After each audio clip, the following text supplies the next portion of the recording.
Education here at Sun can be an excellent choice for any students. Telugu ప్రేక్షకులకు నమస్కారం. ప్రస్తుతం మనతో టీడీపీ ఫైర్ బ్రాండ్ ఎమ్మెల్సీ కావలి గ్రీష్మ ఉన్నారు. గ్రీష్మ గారు, ప్రసన్న కుమార్ రెడ్డి గారు ఇష్యూ మాట్లాడుకునే ముందు గ్రీష్మ ఏమైపోయారు? గెలిచిన తర్వాత తొడగొట్టి టీడీపీని అధికారంలో తీసుకొచ్చిన గ్రీష్మ మళ్ళీ మాకు కనపడడం లేదు. ఇప్పుడు దేశం సుభిక్షంగా ఉంటుంది. ఆర్మీలోని ఫైట్ చేసిన వాళ్ళు ఒకసారే ఫైట్ చేస్తారు, తర్వాత ప్రజలు ఆ దేశం దాన్ని మట్టుగా అదే ప్రశాంతంగా నడిచిపోతుంది. అలాగే నేను కూడా కుటుంబంతో నాకు ఇప్పుడు కొడుకులండి. మొన్న ఎమ్మెల్సీ ఇచ్చినప్పటికీ నిజం చెప్పాలంటే నామినేషన్కి నేను 9వ నెలలో ఉన్నాను, కానిపోయింది. ఇప్పుడు 4 నెలలు ఉన్నాయి బాబుకి. సో ఇంకా యాక్టివ్ అవ్వడం స్టార్ట్ చేశాను అంతే. పట్ల గ్రీష్మ హ్యాపీగా ఉన్నారా? ఎంతమంది కోట్ల మధ్యలోని అంటే ఈరోజు నేను నిజంగా చెప్తున్నాను మనస్సాక్షిగా, ఈ రోజున్న డే అండ్ ఏజ్ రాజకీయాల్లోని తాతల నాటి నేతలు తిన్నామంటే సరిపోదండి. ప్రతి ఒక్కరం గ్రౌండ్ వర్క్ చేయాలి, ప్రతి ఒక్కరం కష్టపడాలి, ప్రతి ఒక్కరు నాయకులుగా ఉండాలి అని అంటే కార్యకర్తలతోటి వాళ్ళతోటి మమేకమై ఉండాలి, కష్టపడాలి, ప్రజా పోరాటం చెయ్యాలి, ప్రజల పక్షాన పోరాటం చెయ్యాలి, ఒక పార్టీతోటి అండగా ఉండాలి, పార్టీని నమ్ముకొని ఉండాలి. ఇవన్నీ చేస్తేనే ఈ రోజు నాకు ఒక గుర్తింపు వచ్చింది. దానికి అఫ్ కోర్స్ తాతగారిది కానివ్వండి, మమ్మీది కానివ్వండి, ఇట్స్ అన్ యాడెడ్ థింగ్.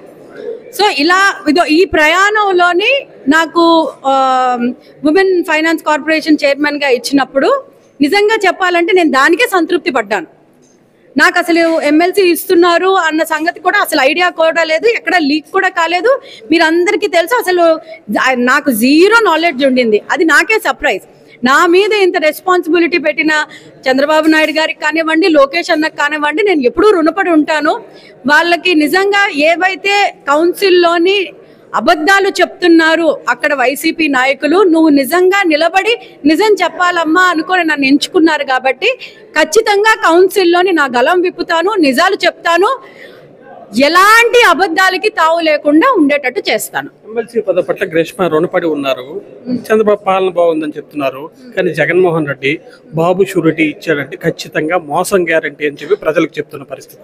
అసలు ఈ దేశంలోనే ఆర్థిక ఉగ్రవాది అయిన జగన్మోహన్ రెడ్డి చంద్రబాబు నాయుడు గారి గురించి కమెంట్ చేయడం అని అంటే అసలు నిజంగా దెయ్యాలు వేదాలు వల్లించినట్టే, అంతకన్నా ఇంకేమీ ఉండదు.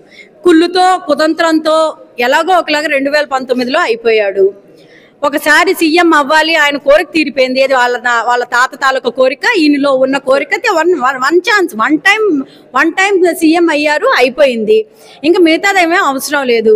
ఇంకా నాకు తెలిసి పక్కన నుంచి ఒక్కొక్కరు వెళ్ళిపోతుంటే ఇంకేమి సబ్జెక్టు లేదు, టాపిక్ లేదు. ఆయనకంటూ ఒక ఒరిజినల్గా కూడా ఆయన పెద్ద అప్పర్ ఛాంబర్ ఎంటీ కాబట్టి పెద్ద దాని గురించి ఆలోచించాల్సిన, ఎవరో స్క్రిప్ట్ రాసి ఉంటారు అలా అంటున్నారు. కానీ గవర్నమెంట్ రన్ చేయడం, అడ్మినిస్ట్రేషన్ చెయ్యటం చంద్రబాబు నాయుడు గారి దగ్గర నుంచి ఆయన నేర్చుకుంటే వచ్చే జన్మలోనేమైనా ఆయన మళ్ళీ మారితే అవకాశం ఏదైనా ఉంటుంది. కానీ ఈ జన్మకు మాత్రం ఆయన మారతాడని మాత్రం అనుకో. ఇలాంటి కమెంట్స్ అన్ని ఎంత చేసినా సరే పట్టించుకునే పరిస్థితుల్లో కూడా మేము లేవు. గ్రీష్మని రెగ్యులర్ గా ఎల్లో యూనిఫామ్ లోనే చూస్తున్నాం, ఈ రోజు బ్లాక్ లో కనిపిస్తున్నారు. ఏంటి ప్రత్యేకంగా రీజన్? నిరసన నేను చాలా రోజుల నుంచి చూస్తున్నాను.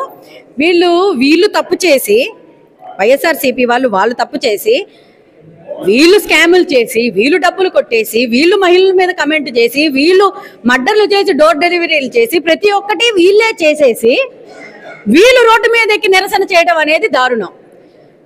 ఈ రోజు మహిళల మీద మాట్లాడుతున్న మాటలకి నిరసనగా నేను ఈరోజు నలుపు రంగు వేసుకోవడం జరిగింది. లేకపోతే నన్ను పసుపులో కాకుండా మీరు పబ్లిక్ మీటింగ్లో వేరే కారణాల్లో ఎలా వేసుకున్నా కూడా నేను పసుపు తప్పితే పార్టీ మీటింగ్స్లో రాను. బట్ ఈరోజు నేను నిరసన తెలుపుతున్నాను, మహిళా లోకం తరఫు నుంచి తెలుపుతున్నాను కాబట్టి నేను ఈరోజు నలుపు వేసుకోవడం జరిగింది. నిరసన తెలిపారు. ఈ నిరసన పైన చంద్రబాబు ఎలాంటి చర్య? అధికారంలో ఉండి కూడా నిరసన తెలపడం అంటే ఎవరైనా నెగిటివ్ గా చూస్తారు. ఏం కోరుకుంటున్నారు? నేను నిరసన నాకు ఫ్రీడమ్ ఆఫ్ వాయిస్ అనేది నా ప్రాథమిక హక్కు.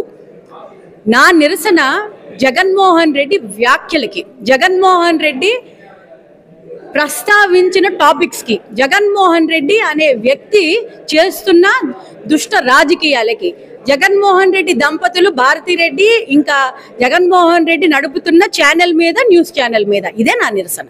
ఈ నేపథ్యంలో ఆగస్టు 15 నుంచి మహిళలకు ఇష్టమైన పథకం ఏదైతే ఆర్టీసీలో ఉచిత బస్సు, దానిపైన మీరు ఎలా కామెంట్? చాలా సంతోషంగా ఉందండి, ఎంతో బాగుంది. అంటే కొన్ని చాలా సార్లు అన్నారు సూపర్ 6 చేయలేదని అండి. ఈ రోజు అన్నదాత సుఖీభవ అయ్యింది, మిగతావన్నీ కంప్లీట్ అయ్యాయి. ఇవి రెండే ఎలా అని అనుకున్నాం. ఎలాగో ఒకలాగా ఆర్థిక ఇబ్బందులు ఉన్నా కూడా అన్ని సూపర్ 6 మేము ఫినిష్ చేశాం కాబట్టి మాకు చాలా సంతోషంగా ఉంది. మేము ఆ మహిళల తరఫు నుంచి చంద్రబాబు నాయుడు గారికి మా హోల్ మహిళా లోకం తరఫు నుంచి కృతజ్ఞతలు. థ్యాంక్ యూ సార్ అని చెప్తున్నాం. కంక్లూడ్ చేద్దాం.